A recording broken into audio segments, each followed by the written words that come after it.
Ladies and gentlemen, good afternoon and welcome to our today's session. As we promised last time, today we will talk about video analytics, and today with us is Mr. Rob Dupre, who is working as a product manager at VCA Technology. Rob Dupre, he will tell us why we are today here and what we are going to hear from VCA Technology and what are the innovations. Besides Rob Dupre, there is also Sergey Pichurin, Business Development Manager for Europe region at VCA Technology. And if you have any answers, feel free to ask, and both of them, Rob and Sergey, will answer you. Hello, Rob. How are you? I'm very well, thank you. Thank you very much for having us. Great to have you here today. Okay, if you are ready with your presentation, you can start. Perfect. Okay, let me just share my screen. We confirm that we see it. Good, that's a good start. Okay, and good afternoon, everyone. Thank you very much for attending. And again, thank you to ANS Adria for hosting the session. My name is Dr. Rob Dupre. I'm the product manager at VCA Technology. And the plan today is to cover a little introduction to VCA Technology as a company, talk a little bit about our technologies and some of the use cases where they apply, and then a little bit of an introduction to our 1.6 release, which is an imminent release for VCA, and our roadmap for 2022 at large. Okay, so who are VCA? We're a UK software development house. Principally, we have a development team based here in the UK. We have support offices all over the world. It's principally in the US, Central Europe, and also South Korea.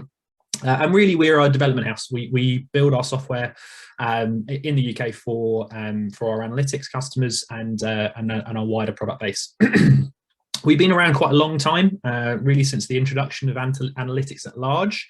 And we have over 600,000 channels of our analytics working across the world in various different formats, whether that be on camera or as a server application. Our ethos is very much keeping it simple. Analytics is a complex game. It's difficult to set up typically, and you know, there's lots of kind of moving parts to consider. And so we try as best as we can to make that process as simple as possible. We want to make sure that our algorithms work well, of course, and really that they're cost effective, you know, from a hardware perspective, as well as anything else. As I mentioned, we're global partners with kind of three main verticals really for us. We group them according to security, business intelligence, and that's typically retail, and also traffic management. So VCAcore is our central product. It is a video management platform. It's a pipeline that allows us to take video and apply our algorithms to it. And it's a single code base that we deploy in many ways. So we ourselves have a server application called VCA Server that is deployable in both Windows and Linux environments on x86 hardware, but also as part of ARM. So embedded platforms such as Raspberry Pis or NVIDIA's Jetson range, or most recently AWS Lambda. It's a single code base that works across that, which makes it very easy for us to release. We do all our development in a single place and then deploy many times. It's very, very efficient for our small development team. As well as our server application, we also have our SDK, and this facilitates our partners, whether they be VMS customers or PSIM customers or maybe camera manufacturers, to embed our analytics at a kind of native level. And so they can integrate VCAcore as a module within their application or as a plugin within their hardware. So as I mentioned, VCAcore is a modular analytics platform, and that's very important for us. We spent a good deal of time about 2 years ago redeveloping the platform to facilitate us being much more agile. And as a result, now we can develop algorithms or particular feature requests in a very quick period of time. We can release that in a very fast turnaround, which is great for our project partners. It's great for our feedback from our existing partners for things like VMSs or PSIMs, and just means that we can react in real time to both customer demands and market demands as we see them. I've mentioned the kind of cross-platform nature of it, but Core is also very much an integration product. And we produce metadata in a whole range of different ways about the objects that we analyze. And it's important that we facilitate third parties making use of that data through our various APIs. And so we have a number of different integration options there, which is all functionally documented with documentation or YouTube videos or integration guides, etc. We have a very comprehensive set of rules that go along with our various different trackers. These rules and trackers are kind of a base set that we can use across all our different verticals. So I mentioned security, business intelligence, and traffic before. The nice thing about that means it is the same piece of software across all of our kind of use cases. It is easy to set up one piece of software or one instance of Core working across a number of different use cases, as well as being familiar with the same kinds of rules and trackers across those different use cases. It makes it very easy to be familiar with the product and use it in different places. I've mentioned our kind of ethos about making things cost effective, and really with the advent of AI and specifically with deep learning and the hardware requirements that comes along with that, we've been very conscientious of that. What we try and develop is software that is realistic to deploy. This is not a piece of software where we will process 4 channels on a server. This is something where we are looking to deploy maybe 40 channels on a single server, running one of our deep learning engines with rules, etc., in a kind of cost-effective way. In terms of licensing, we typically work in a perpetual licensing model. This year, we're introducing a subscription-based model as well, and I'll come on to that a little bit more. But one of the other important things for us is that our future developments, our new features, our revised features will all come under those existing feature types. And so outside of kind of specific project work, our product is always developing, and there's no extra cost for that as part of the licensing.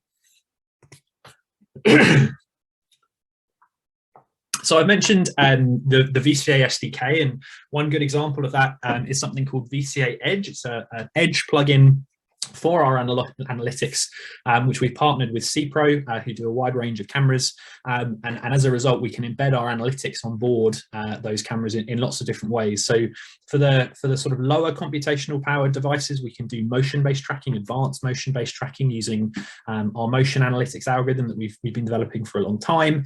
But CPro has a hardware accelerated set of a range of cameras powered by the CV22, Umbrella CV22 platform, that allows us to run our deep learning algorithms at the edge as well. And so across the range of CPro cameras, you can get hold of our analytics there running at the edge, producing all the same metadata that we would have as part of, say, our server application as well.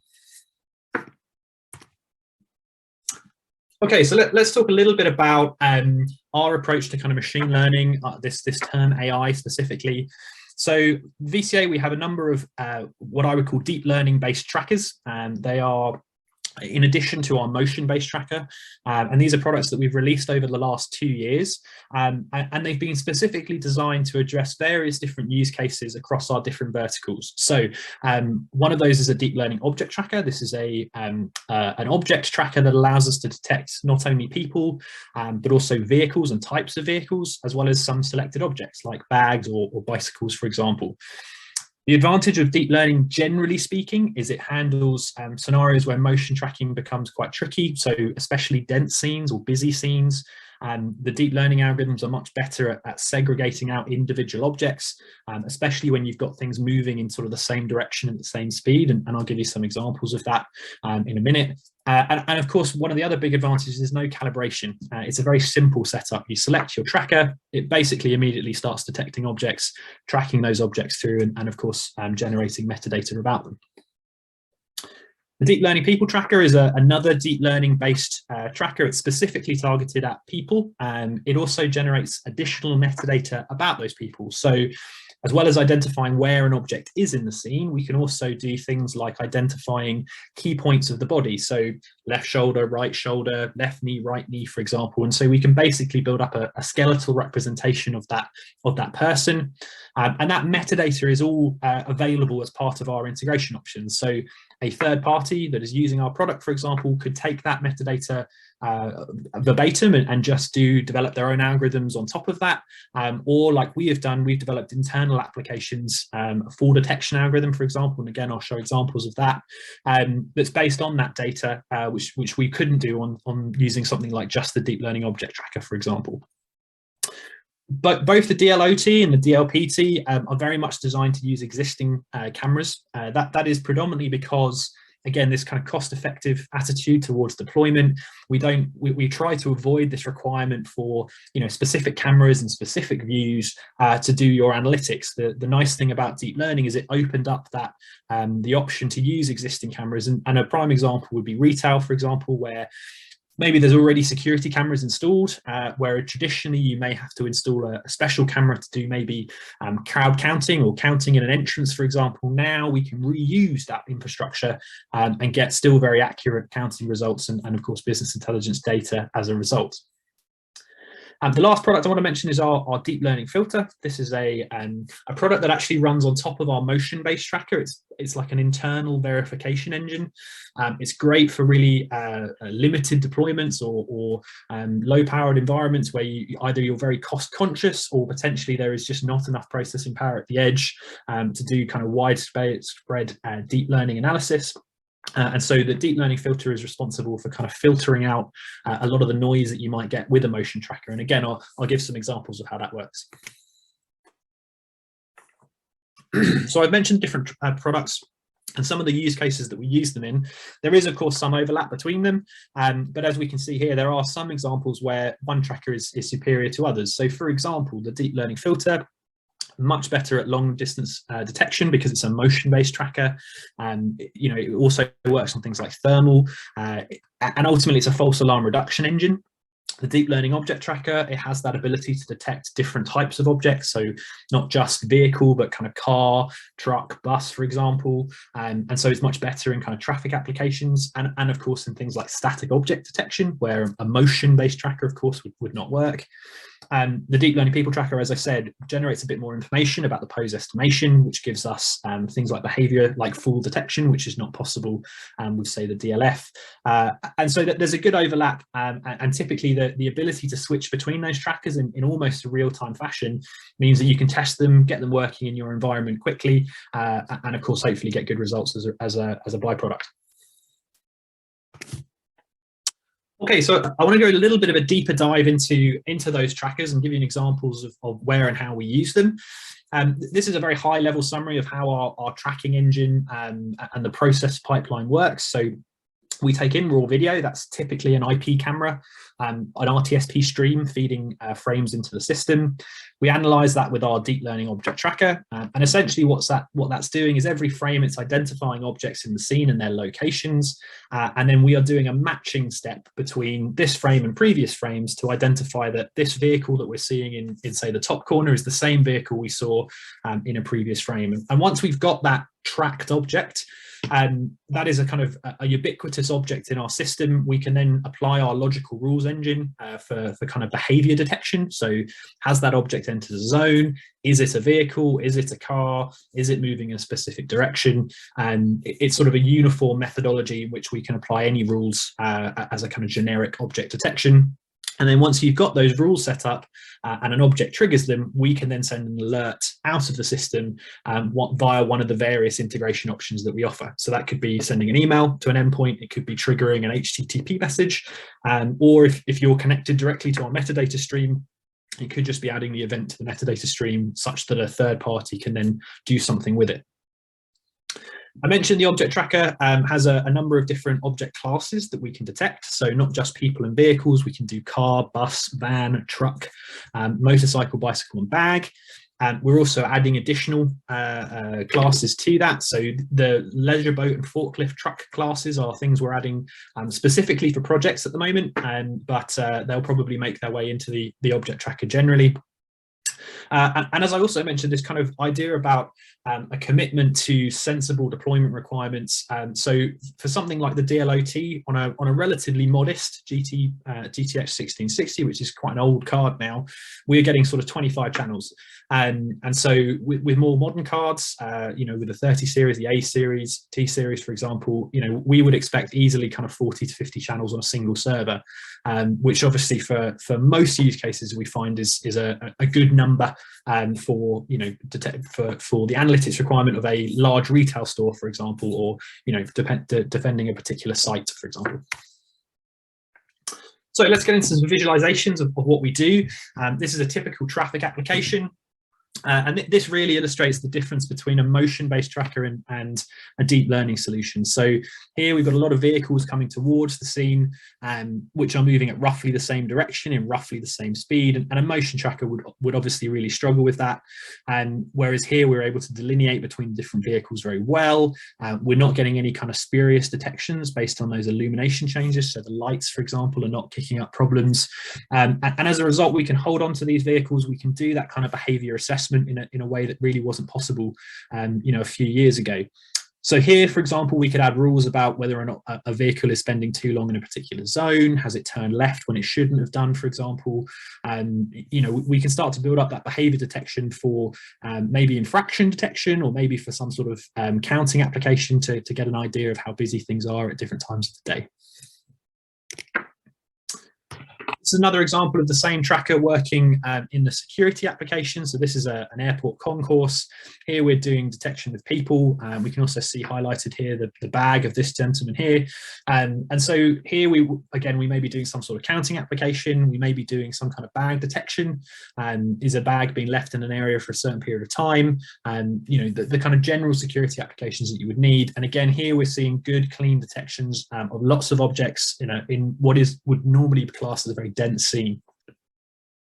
The final example is really just about emphasizing the various objects that we detect. So here we've got people coming in and out of a lobby. We can see our bags are being detected again. And in this case, we're looking to detect, maybe we're doing a counting scenario. Maybe we want to set up a rule to say people maybe shouldn't be bringing their bikes inside, for example. Maybe we're looking to find people with a certain colored bag. These are all things that the object tracker allows us to do. As part of our object detection process, when we have an object that is tracked, we'll also do a color analysis. We call it the color signature. So for here, for example, we would get an idea that this is an orange bag. Maybe this gentleman is wearing a gray top with brown trousers. All of that is possible as part of our kind of additional metadata. Moving on to the deep learning people tracker, this is again uses basically the same processing pipeline as the DLOT. It's a DL algorithm that runs every frame.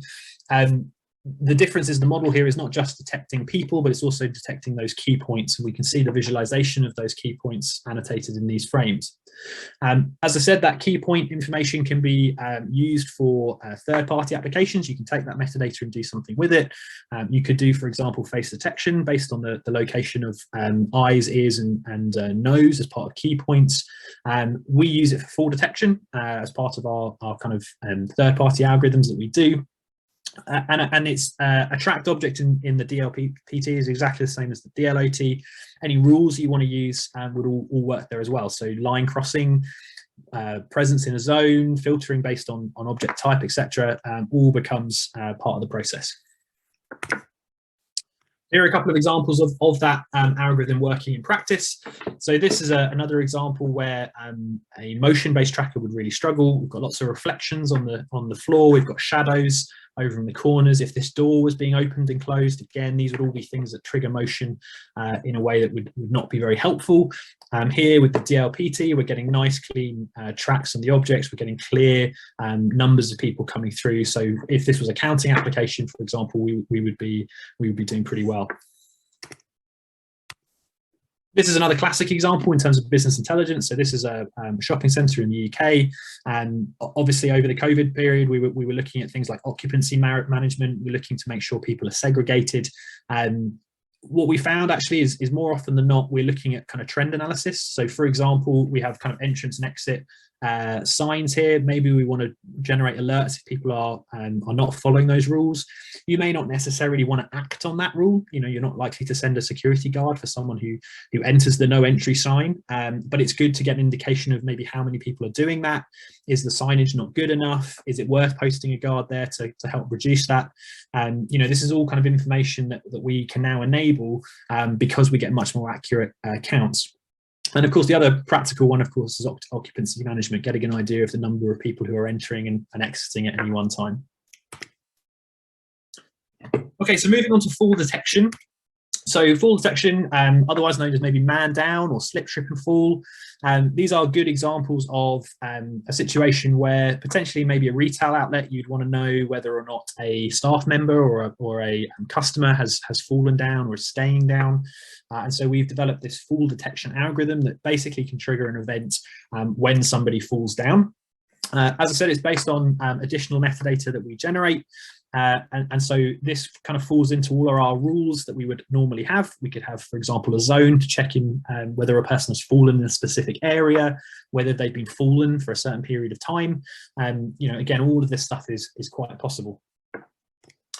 The first two examples, I think, would be kind of classic falls. The nice thing about this is it's an appearance-based solution. So it's not just about whether or not somebody is lying horizontally in relation to the field of view, but it's also about how they look like they've fallen over. So this is a good example of someone who's, not just fallen flat. They are fallen in kind of a crumpled way, I would say, and we're still able to generate that event as required. Okay, lastly, I just want to touch on the deep learning filter. This is the second version of our deep learning filter solution. It's being updated this year. And as I said, it's built on top of a motion tracking engine. So we have our motion tracking engine. We've had it for nearly 10 years now, and it's a very reliable motion tracking solution. It's very robust to a lot of the problems that motion tracking encounters. But of course, any moving object is a moving object. And so for things like small animals, large illumination changes, things like that potentially would cause false alarms in a usual scenario, the deep learning filter acts as a kind of internal verification layer on top of that to say, okay, we've detected motion. Let's have a look at what that object is. So we analyze the bounding box. We get a return of whether it's a person or a vehicle or background. And then we pass that, again, information over to our logical rules. And so we can then do behavior analysis to say, okay, well, maybe we do want an event when we detect a moving object, irrespective of what we think it is. Or maybe I want to put a filter in to say, okay, only trigger on people or vehicles, of course. And again, all of that is possible. And again, we then can trigger an alert as a result. As with all our deep learning algorithms, there's no calibration there. So you basically just turn it on and it reduces the setup time and, of course, the errors that can come on as part of kind of traditional calibration technologies for things like speed and size estimation. Although we still use that as a technology, it's very good for things like thermal. This, of course, is just a one-click solution that kind of gets you most of the way there. And it's very cost effective, it's very lightweight. Both the model is very light, but also more importantly, it's an on-demand feature. So for things like sterile zone or perimeter detection, which is what we would typically target the deep learning filter to be used for, you will only need it when you detect an object. And so as a result, you can share that GPU resource amongst a number of channels. And of course, even though it is shared, it has the power to analyze an awful lot of objects at a high speed. So an example would be a Tesla T4, which is a relatively high commercial grade GPU, and that will do upwards of 400 objects a second. So if you've got a relatively large site, you need a lot of things triggering a lot of those cameras before you start to get overwhelmed in the GPU side of things. It's also optimized for CPU. So although we don't necessarily recommend some of our more powerful models like the DL people tracker or the DL object tracker, the DLF can run on the CPU. So for things like really embedded hardwares like the Raspberry Pi, then you'll get a couple of channels running the DLF, and again, still on the same on-demand process. So depending on your scene, you may well be able to run more channels as well. A couple of examples of that. This is just our motion tracker running on what I think is a particularly challenging environmental scene. So we've got lots of illumination changes. We've got the reflections from the water. So we'll get some false detections here, especially in the bottom right hand corner. But we see the DLF classifies that as background, and with an appropriate rule, that would just be ignored. This is another example where relatively low intensity scene. We've got the motion tracker detecting this object here. It's been classified as vehicle. We'll have a couple of other groups of people, for example, walking in the bottom corner here and also down here. And again, once we detect it, once it's been in the scene for a small amount of time, we classify that. In this case, it came back as person. And if we had a rule configured for people or vehicles, for example, we could then trigger that alert.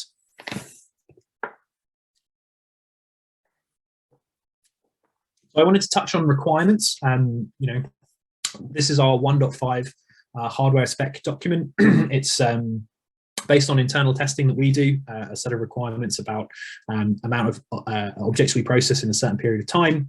And as I said, we believe this is very competitive in terms of processing power requirements for our various algorithms. So the DLOT, which is a very accurate tracker, on a relatively top end card, and this is a 2080, which has obviously been replaced now, we can do upwards of 50 channels on a single server. DLPT is slightly higher on the GPU requirements, but again, we're still getting up to about 38 channels with a high powered graphics card. And the DLF, as I said, many channels, depending on the use case for things like sterile zone, etc. We also support natively the NVIDIA Jetson range, so really focusing on kind of the embedded use case where you may well have only a few numbers of channels, you don't want to invest in a full heavy server. The TX2 NX or the Xavier NX, for example, offer really competitive GPU performance to hardware cost. So I've mentioned a few times our rule set and our logical rules. This is an illustration here of the types of rules that we support as part of our application. And I think most of these things you'll be very familiar with. So things like presence rules, objects in zones.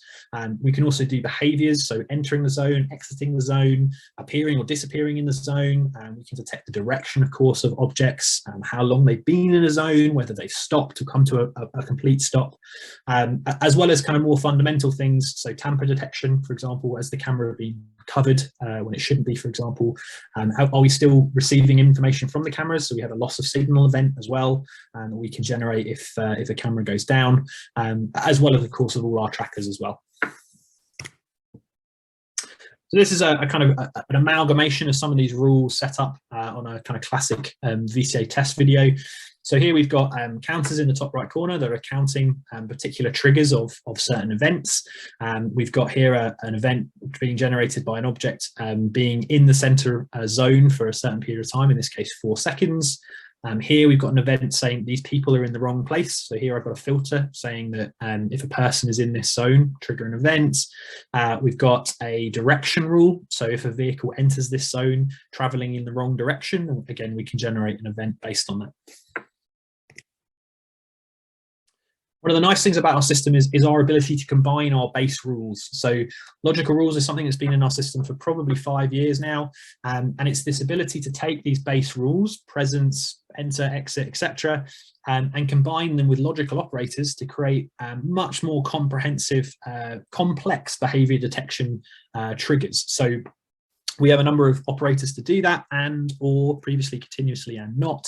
And that combined with those base rules allows us to do an awful lot, an almost unlimited number of different types of behaviors and detections. And it's kind of this that really lends itself to having the same base products across all of our different verticals. So for security, you may have very basic rules, enter zone, for example. For something like traffic, as I mentioned here, I've got a setup where I'm looking to detect when a vehicle that has gone in my zone in the bottom here, my south zone, enters my west zone within a certain period of time. And so here I've got an example where this vehicle that's come from down here has entered this zone and triggered that because it's been in this previous zone, whereas this vehicle, for example, has just been inside that zone and it's not triggering that event. I mentioned security. Security rules do tend to be a little bit simpler, but this is a really good example of what we call the double knock. And it's a great way of reducing the number of false detections that you'll get, especially in kind of a perimeter detection or sterile zone detection environment. Here I've got a rule where this is my tripwire. I'm looking to trigger an event when objects from outside my tripwire, from my perimeter, cross it and enter in this internal zone. Again, this is really about one of our prime use cases was things like solar farms, for example, where you potentially have grazing animals, where they're obviously going to generate motion, and the on-site resources are quite low. And so this was a great way of ignoring those objects that are already in the zone, illustrated by this person in the top right corner, but actually being able to focus on an object that has crossed that line when potentially they shouldn't be there. Okay, so metadata generally is a very important concept to us. All of our algorithms, all of our trackers, all of our events are based on our metadata. It's sort of the founder for when we're developing an algorithm, we are looking at what additional metadata we can bring to our detection framework.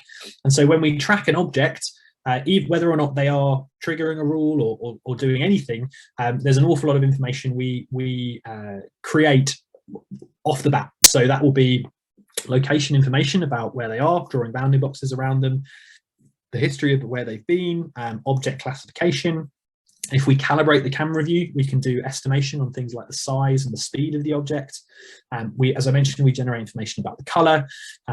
So there's an awful lot of information we generate. And then if they trigger a rule, we can obviously give you information about that rule name, the rule type, the channel and the time that event has happened, etc. So there's an awful lot of information we generate, and that will typically end up as an event that's being fired off to a third-party application, maybe a VMS as a bookmark, for example. But that data is all readily available as part of our APIs. There's nothing we ring fence as part of our application. So if you wanted to stream the metadata about all the objects that are being seen, that is possible. We see a lot of requests for things like forensic search, and actually one of the things that we've been developing is a forensic search engine, and that is something that utilizes all of our data all of the time and allows kind of retrospective search. And I'll talk a little bit more about that in a few minutes' time. So I wanted to quickly talk about what a release looks like for us. So this is our 1.6 release. We're hoping to have this out in the next kind of 4 to 6 weeks. And I've talked a little bit about some of these developments already. Fall detection, of course, we've seen videos of. I've talked about the DLOT, and one of the new classes that we're adding is boat detection. That's for a project around detecting boats and counting boats in inlets. We also do kind of general maintenance and support and improvement of the core product. So we improve logging to help deployment and integrators integrate against the product. We've looked at improving the way in which we display our data. So especially in very busy scenes, there can be lots of bounding boxes doing lots of things. And actually sometimes all you want to see is the object has entered the zone or triggered the rule. And so we've added an option to only show or only draw annotations around an object that triggers a rule. We've also added UI translation. So this is a new quick way of kind of introducing a new translation within a week or so, and we can do that in a semi-supervised manner, which is really great. One of the other things that we've been working on for a long time is something called hand-object interaction, and that is the idea that we can take a video feed and basically look for objects that are being held by a hand. So typical use cases for this may be things like manufacturing, cash machine protection, maybe self-checkout analysis, for example. And although the focus is not identifying what the object is, but more that there is an object in the hand and generating data about that. So it could be we're looking at the size of the object, maybe the color of the object. And typically we find that's being combined with an existing system to do maybe verification of a specific thing. A good example would be maybe a cash machine. We can detect, obviously, there's a person there. Maybe they're there for a long period of time. Maybe they're holding a large object, for example. And then when we synchronize that with maybe the logs from the cash machine itself, is there a transaction going on? Are they putting a card in? Have they entered PIN numbers? Are they conducting themselves in a way that we would expect from someone who's using the cash machine? If they're not, maybe we want to generate an event there, turn on a camera, activate a speaker, etc.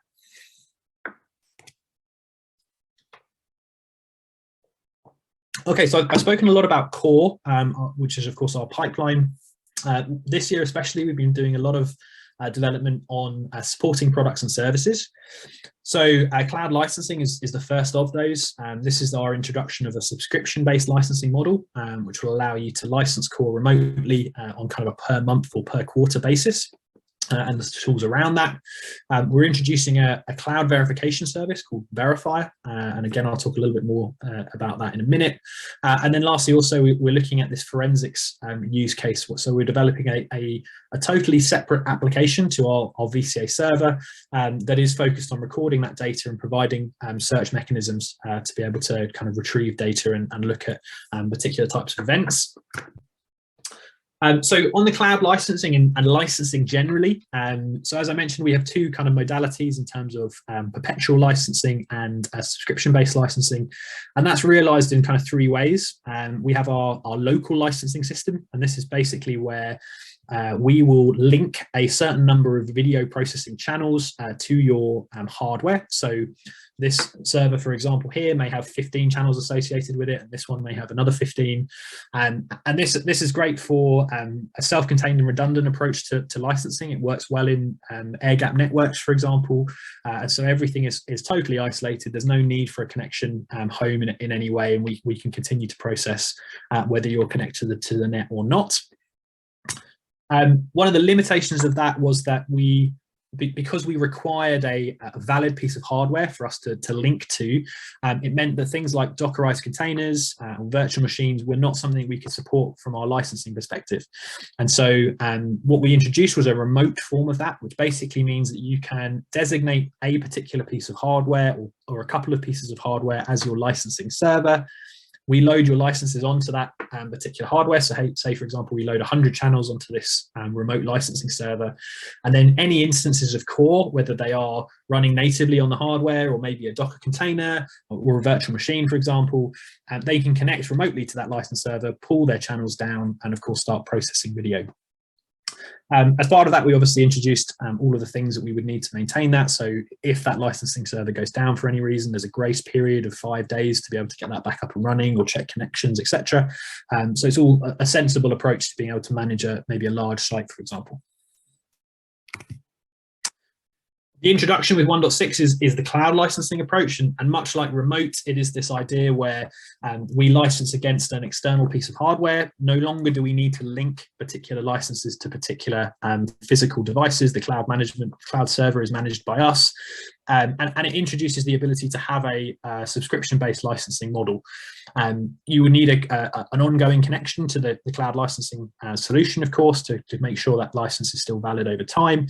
But it adds an awful lot of flexibility in relation to how those licenses are used. You can change the number of licenses that you have, for example, on a kind of per month or per quarter basis. You can change the type of license. If there's particular features that you're not using or actually require, then we can upgrade those licenses very easily. And it also supports some of the other request-based services, such as Verifier, which I'll talk about in a minute. So this is just an illustration of how our licensing portal is set to work.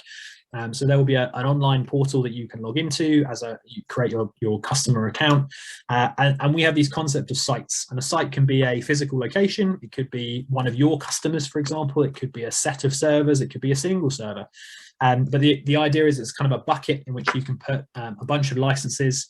And then we as a company bill and report against that site. And so if you're managing many customer sites, for example, or many different servers, for example, it's easy to get reporting and billing based on that breakdown, which I think is very useful. And the nice thing is, as I said, licensing isn't just about licensing VCA server. It also licenses things like Verifier. That's a request-based service where we bill based on the number of items that you send to us and the length of each of those items, but also for kind of other third-party applications. So forensics will be another thing that you can license through the cloud. So talking on forensics, the VCA forensics application is in response to a requirement that we really saw very, very often, especially in the last kind of 12 months. And it's this idea that people want to search for something that they didn't know they were looking for until they needed to look for it. So Typical example of an analytics setup will be that you configure your rule, and then we generate an event, and that event maybe is recorded in your VMS or your PSIM, for example. But if there's something that you didn't know you were looking for, then you haven't got that information. The nice thing about forensics is we can store all of the metadata for Core from Core's analytics. We can record snapshots at a kind of 1 FPS basis. And so we have that ability to now look back into the past with all of the data that's available to us, and put together queries based on that information. So an example may be, show me all the red cars that entered my car park between this time and that time. This is an example of the UI, the query UI for this. So on the left-hand side here, we've got the query parameters. So we've got the duration of our search. We've got the conditions in terms of maybe the cameras we want to search through, and the types of object we're looking for. Maybe it's a person, maybe it's a vehicle type, for example. Any classification that Core supports can be searched. And of course, color, which is fundamental in relation to forensic search. Once you do that search, we go off to the metadata database. We search through that database in a highly efficient way, and what we're presented with is those snapshots that we record overlaid with that metadata for all of the objects that meet your search conditions. And there's a menu bar on the side here, so you can drag through that in time and get a good idea of where the objects are and at what period. And one of the really powerful things about it is once you found an object of interest, so say for example we're looking for this gentleman. We've got quite a broad search that's returned this result, and now we want to do a more focused search on maybe all the instances of people that look like this person.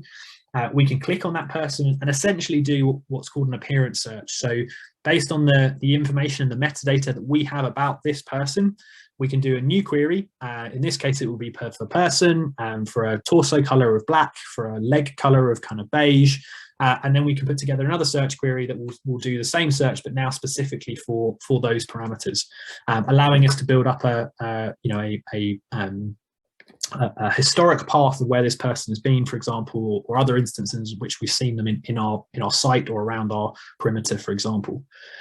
One of the other nice things about forensics is we integrate with VMSs to retrieve high resolution video. So as I said, we record snapshots. Snapshots tend to be a slightly lower resolution, and we only record them at 1 FPS. But with an integration with a validated VMS, we can then make a request to say, okay, I want the video from channel 4 between X time and Y time, and when we can get down the high-res HD 4K video at 30 frames per second or whatever the VMS is recording, and export that as our evidence. Okay, Verifier is very much our first cloud-based service for Core. So this is essentially Core running in the cloud, and the use case is that, let's say, for example, we have an on-site camera or detection device. Again, maybe it's a situation where there's limited resource or power at the site, but we can generate a event, or something can trigger the recording of video. Maybe that's a PIR sensor or advanced motion detection, or maybe there's an instance of VCA server running at the edge. What we can then do is send that video clip to the verification service. We spin up Core, we analyze that video in faster than real time, and we can return metadata about that video back to a various location. The data we can return is customizable. It can be very complicated or very simple. So it could just be, yes, we've seen a person, yes, we've seen a vehicle, for example, or it can be a detailed breakdown of the metadata that we've detected, the location of each object, each frame, the number of times we see them, etc.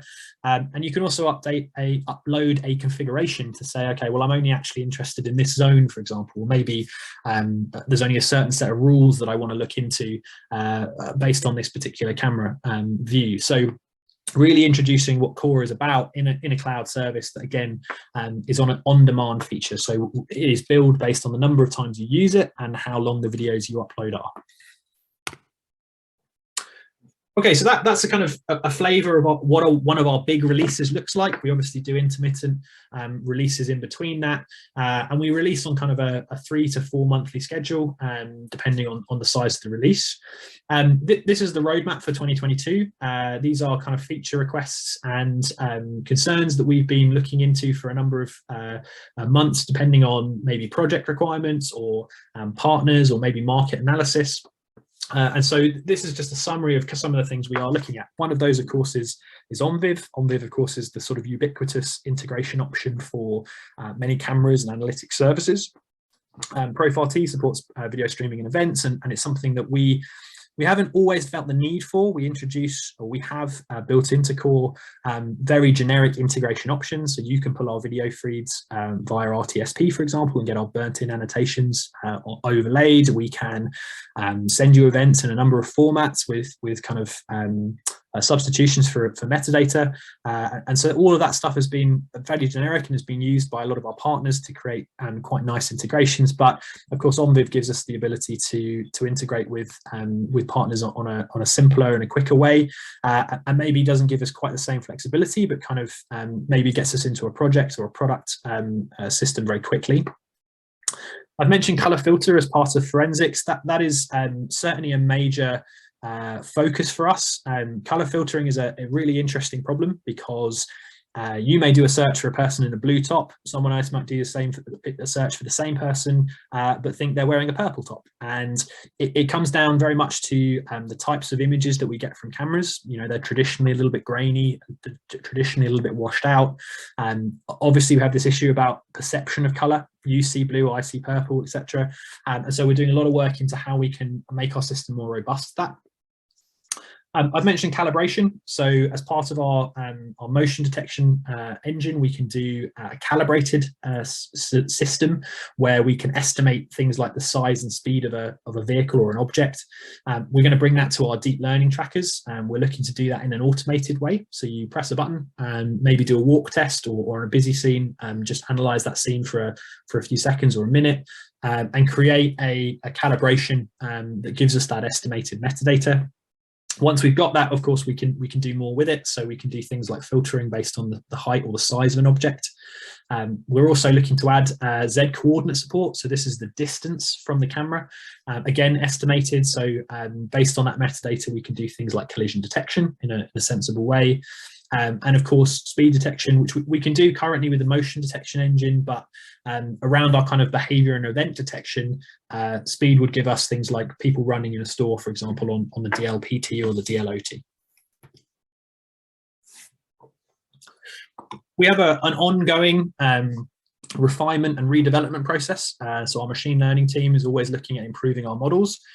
Maybe that's for integrating against the newest technologies. More often than not, it's for targeting a particular use case. So we are looking at upgrading the DLOT to a version 2 to support things like close-up detection of people. That's a requirement based on things like public transport, which is very different to kind of your traditional security where you've got a much longer or wider field of view. We're looking, of course, at improving the DLPT, maybe a new model, looking at improving the accuracy of our detections, and the accuracy and the range at which we can detect those key points. We're also looking at advancing the range of behavior analytics that we offer. So event detection at the moment is fall detection. We're also looking on one-on-one aggressive behavior. So, again, in a retail environment, maybe you've got a situation where you're looking to identify when a customer is being aggressive to a member of staff, or, a fight has broken out. We're also looking at a kind of smart city use cases where we've got crowd gathering, crowd dispersal, again, as a kind of an indication that something is happening, an informative event that maybe something needs to be reviewed. Again, all part of our kind of behavior analysis solution. And then lastly, I just wanted to have a talk about some of our more project-focused developments. And so we do develop and try and develop all of our products to be universal across a lot of our different use cases. But some of those features start life out as a particular project or a particular problem that needs to be solved.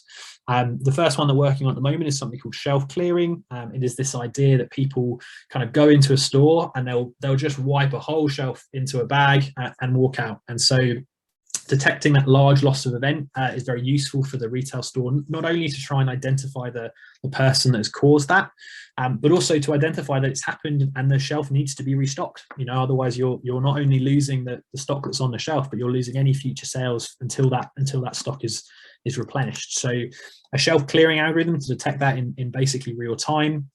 We're looking at PTZ auto tracking, so using our knowledge of tracking as well as kind of control schemes for PTZ cameras to do things like follow target. It's been a big thing for us, and we've got a lot of partners in the UK that are really keen to work with us on that. And then lastly, forklift truck detection, which is another project specifically focused around logistics.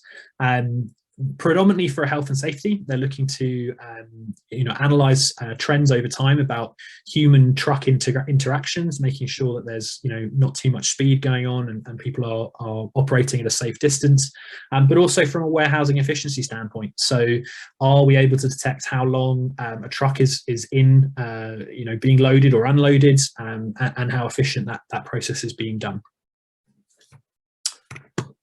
Okay. That's it. Thank you very much for listening. We have a website, vcatechnology.com, which has a lot of our documentation. It's got links to our YouTube channel for visualization of some of our rules and what we do. And also we have info at VCA Technology. That's monitored by both myself, our sales team, including Sergey, and our support team. So if you have questions or you want more information, then please do get in touch.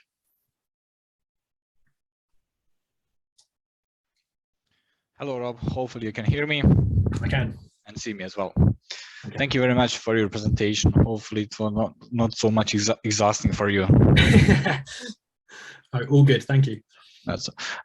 We have some questions, so let me go one by one. Mr. Podetti is asking, do you have PPE detection analytics?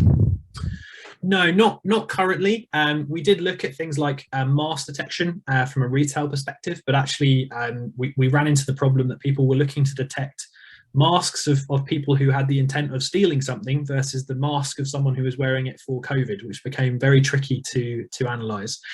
It is actually a project we are looking at specifically for things like hard hats and high-vis jackets. So it's a project that's in my roadmap, generally speaking. And if there's a customer with a specific project, then we would be glad to talk to them and work with them on that. And again, just contact us via our email and we can have a chat.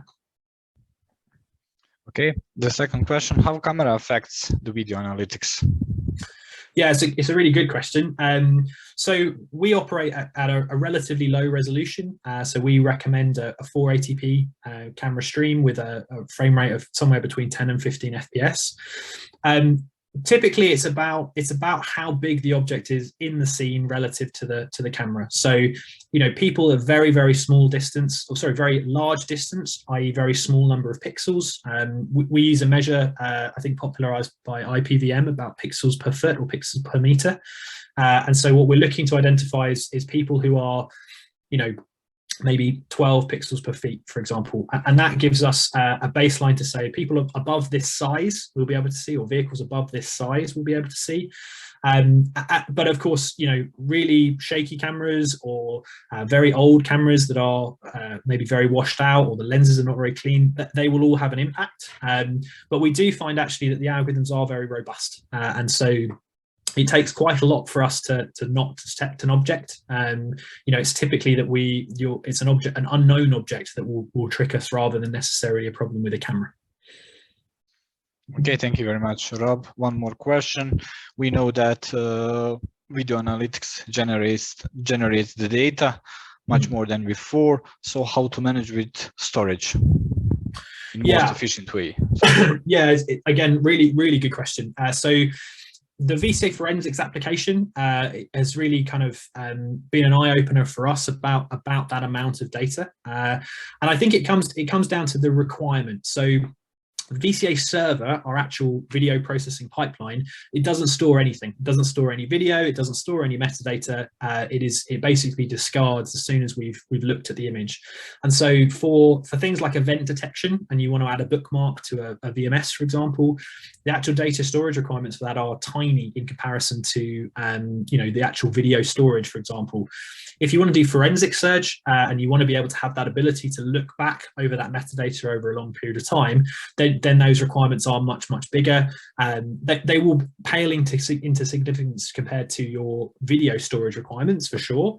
But yeah, it becomes a meaningful amount of storage required. So in the order of hundreds of gigabytes for, say, a 30-day storage of 16 channels, for example.